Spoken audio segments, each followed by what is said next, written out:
Halo guys, welcome back to my YouTube channel.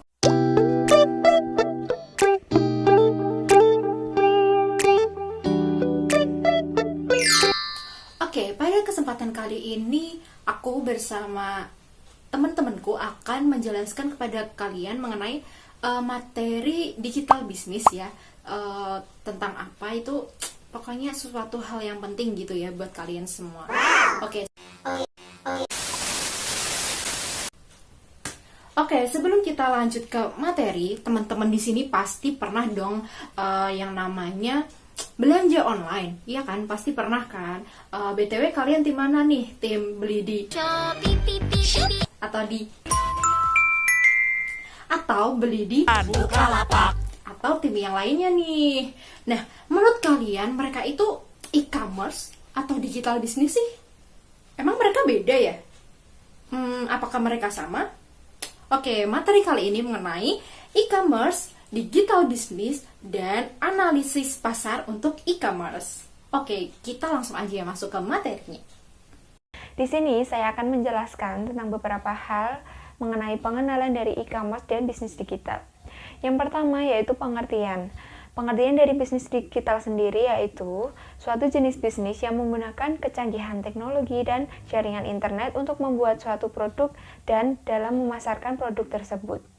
Dalam bisnis digital tidak hanya memuat tentang penjualan ataupun pembelian, tetapi juga tentang pelayanan pelanggan, kerjasama, dan lainnya. Dan contoh dari bisnis digital ini adalah seperti pembayaran online, pinjaman online, market provisioning, kemudian ada layanan manajemen risiko dan investasi, ada e-commerce, on-demand service, dan lainnya. Kemudian pengertian dari e-commerce sendiri yaitu suatu aktivitas penyebaran, penjualan, pembelian, maupun pemasaran suatu produk menggunakan jaringan telekomunikasi seperti internet, televisi, atau jaringan komputer lainnya. Nah, dalam e-commerce yang membedakan dengan digital bisnis adalah bahwa digital bisnis itu cakupannya lebih luas daripada e-commerce. Selanjutnya, saya akan menjelaskan mengenai jenis dari e-commerce atau bisnis digital. Yang pertama yaitu B2B atau business to business. Ini dilakukan oleh dua perusahaan yang punya kepentingan bersama dan kemudian melakukan kerjasama untuk memperoleh keuntungan. Biasanya ini adalah transaksi dua perusahaan, yaitu transaksi jual beli online, kemudian pembayarannya melalui pembayaran kredit. Contohnya seperti Bizi dan Ralali. Yang kedua yaitu business to consumer, yang artinya bahwa ini dilakukan oleh pelaku bisnis dan juga konsumen. Ini dilakukan seperti transaksi jual beli online biasa, seperti halnya Tokopedia, Bukalapak, OLX, dan sejenisnya. Kemudian yang ketiga yaitu C2C, yaitu consumer to consumer. Ini berarti adalah perilaku e-commerce dari konsumen ke konsumen yang lain. Seperti apa contohnya, yaitu seperti konsumen yang membeli barang pada produsen kemudian dijual kembali atau sebagai reseller. Jenis yang keempat yaitu C2B atau consumer to business, yang artinya ini dilakukan oleh konsumen dan produsen, di mana nanti konsumen akan memberikan detail produk yang diinginkan kepada produsen. Contohnya adalah pre-order dari baju atau bisnis furniture. Kemudian jenis yang kelima yaitu adalah B2A, yaitu business to administration. Ini dilakukan oleh pelaku bisnis kepada administrasi publik. Contoh website www.pajak.go.id, kemudian website www.allianz.com, dan ada juga seperti www.bpjsonline.com.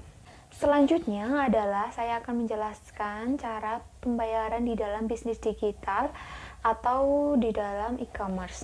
Yang pertama yaitu pembayaran elektronik, yaitu pembayaran yang dilakukan menggunakan alat elektronik seperti HP ataupun lainnya yang menggunakan jaringan internet seperti OVO, GoPay, ShopeePay, dan lain-lain.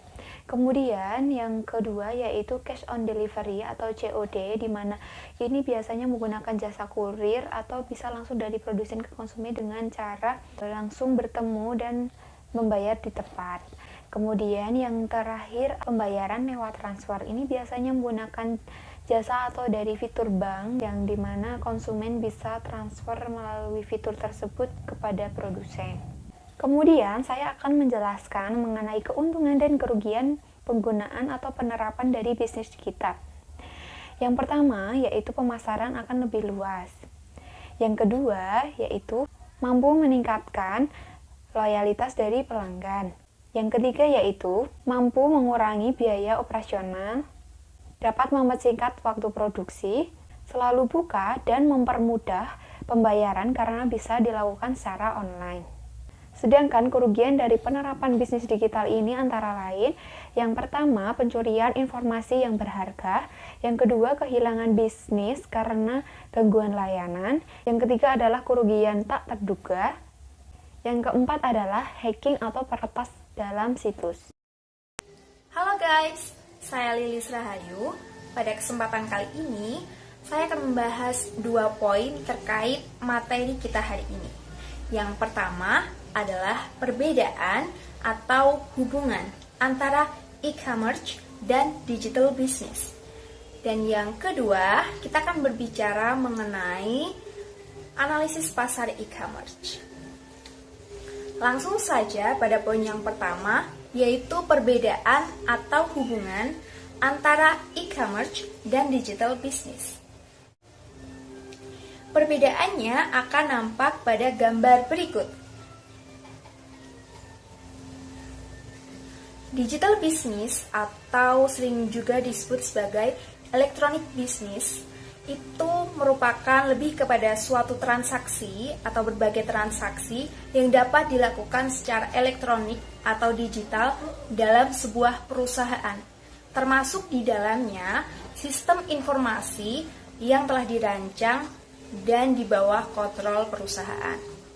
Contohnya adalah sistem kontrol persediaan barang dagang secara online. Sedangkan untuk e-commerce itu merupakan transaksi-transaksi komersial yang dilakukan kepada pihak luar, yakni bisa berupa konsumen. Lanjut kepada poin yang kedua, yakni analisis pasar e-commerce. Berbicara mengenai analisis pasar e-commerce, kita cenderung melihat kepada fitur-fitur unik dari e-commerce dibandingkan dengan perdagangan yang telah dilakukan sebelumnya. Ada 8 fitur unik. Yang pertama adalah ubiquity atau ada di mana-mana. Teknologi e-commerce memungkinkan para konsumen untuk mendapatkan produk atau layanan jasa dimanapun dan kapanpun. Yang kedua adalah global reach. Karena teknologi e-commerce ini secara online itu dapat menjangkau seluruh konsumen di dunia. Yang ketiga, ada universal standard. Berisi standar universal, berarti tidak ada perbedaan antara layanan jasa di suatu negara dan negara yang lain. Kemudian ada richness atau kekayaan informasi. Berisi kompleksitas dan isi pesan antara para penjual dan konsumen. Poin selanjutnya adalah interactivity, yakni memungkinkan antara hubungan atau komunikasi secara dua arah antara konsumen dan produsen. Poin selanjutnya merupakan information density, artinya banyak informasi terkait produk atau layanan jasa yang dapat diakses oleh konsumen. Selanjutnya ada customization atau personalization. Artinya, konsumen dapat memfilter atau mengatur apa yang mereka cari terkait produk atau layanan jasa. Dan yang terakhir adalah social technology. Dalam artian, para pengguna itu dapat menciptakan jaringan sosial yang baru atau memperkuat jaringan sosial sebelumnya. Hai, saya Nuril Fatihah. Di sini saya ingin menjelaskan terkait bisnis digital dan e-commerce. Berikut ada 2 kasus terkait bisnis digital dan e-commerce. Yang pertama adalah kasus e-commerce. Di Indonesia ada platform e-commerce yang pernah mengalami kendala perdagangan elektronik, yaitu Bukalapak. Bukalapak mengklaim bahwa pada tahun 2015 hingga 2017 mengalami kebocoran data. Data ini bisa diperjualbelikan di pasar gelap atau dark market di dunia maya. Bukalapak pun mengklarifikasi dan mengevaluasi terkait kebobolan fitur tersebut berupa upgrade aplikasi di mana lebih memperhatikan keamanan para penggunanya. Selain memastikan data pengguna aman, Bukalapak telah menambahkan sistem perlindungan berlipat ganda saat menerima, menyimpan, dan mengolah seluruh data penggunanya.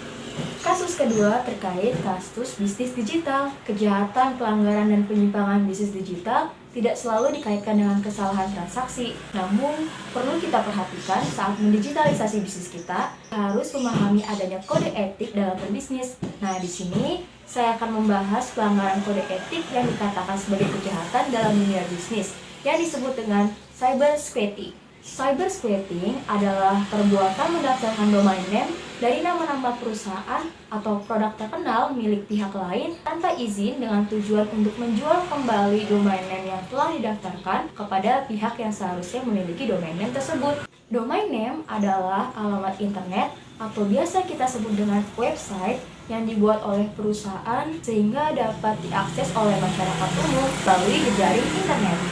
Tahukah kamu bahwa perusahaan besar di Amerika Serikat seperti Microsoft pernah diserang oleh cybersquatting?